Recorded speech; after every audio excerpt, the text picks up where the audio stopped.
The MX Master mouse. Is it the Master Sword?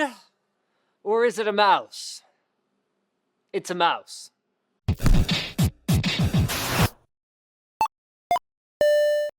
So this beauty is the Logitech MX Master, and some of you watching are probably familiar with the MX lineup of mice from Logitech.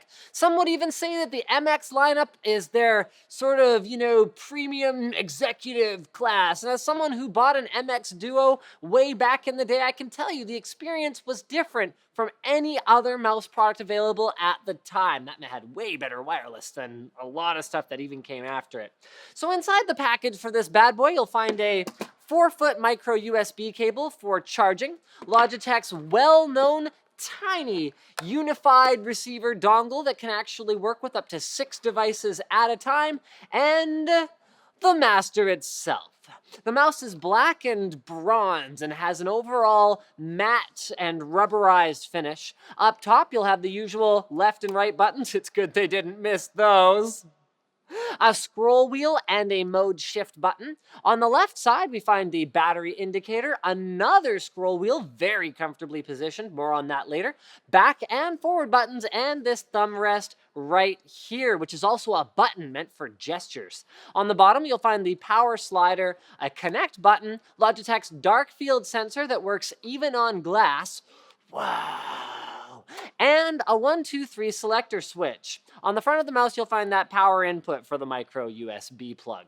Now, the MX Master is a dual connectivity mouse, meaning you can either use the included dongle to connect to a PC, or you can use Bluetooth. And the cool part of that is that you can use the mouse for up to 3 different devices using that selector button on the bottom. So this is perfect for people who use, say, for example, a laptop and a desktop at the same desk and want to be able to quickly switch between them, or people who want to pair it to their phone for some reason. Good job, Jack.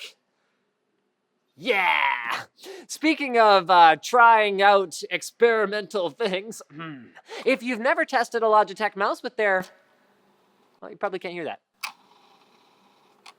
Free spinning scroll wheel, you're missing out. It is especially useful when dealing with super long documents or large Excel sheets. And with the MX Master, the scroll wheel is a little bit different than previous iterations in a way that I think is significantly better. You can still select between free scroll, the spinning one, or ratchet scroll with the push of a button, but with ratchet mode now, you can actually set a threshold of how fast you can click it before it'll start to free scroll anyway. So this can be set up in Logitech's software.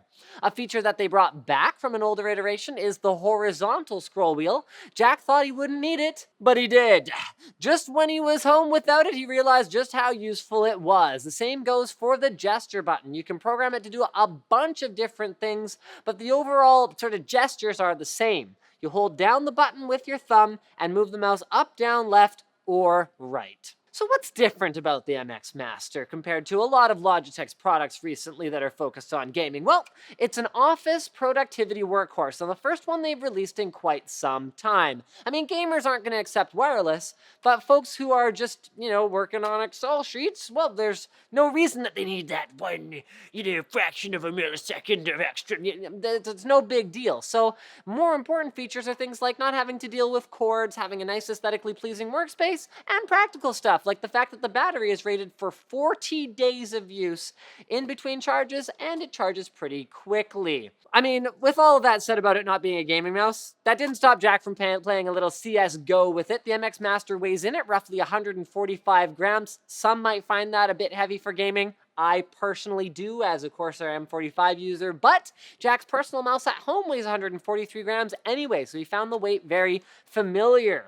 Overall, for the average person using the MX Master as a work first, play later type of mouse, they'll find it to be very capable, but for the more hardcore gamers, the Jack conclusion is you're probably better off looking at Logitech's G series of mice, where they have some pretty fantastic options like the 502, which, is great for productivity as well. It's not like one mouse can't do something another. Anyway, the point is, the MX Master did provide a little bit of grief during testing. So for Jack, he found that back and forward buttons were placed a little bit too far towards the rear of the mouse, and as something that I personally use all the time, I can definitely agree with that statement, and sometimes found himself pressing the forward button instead of the back since they're stacked rather than being one in front of the other. The other thing is that the gesture control thumb button is a little bit stiff to press, and when bound to media controls like volume adjust, it's a little bit difficult to get the right level of granularity in the control. Move the mouse a bit too fast, blah! RIP headphone users, my friends, but that's the kind of stuff that can be worked out in software, and at the end of the day, the MX Master is a premium mouse built as a comfortable, well-rounded work peripheral, and with that premium quality, you can expect a premium price. Is it truly deserving of the Master Sword moniker? No, because it isn't a sword, idiot. Can it be used as a gaming mouse? Yes, as long as your expectations are appropriate. Is it great as a workhorse? The answer is yes. As always with these videos, guys, click here or down in the description for pricing and availability. Also leave a comment below. What do you think of the MX Master? Have you used an MX Master before? Is it a sword? Am I the idiot? We want to hear from you. As always, don't forget to like and subscribe for more videos like this from NCIX. I'm not going to be able to hold this together if you guys are laughing over there.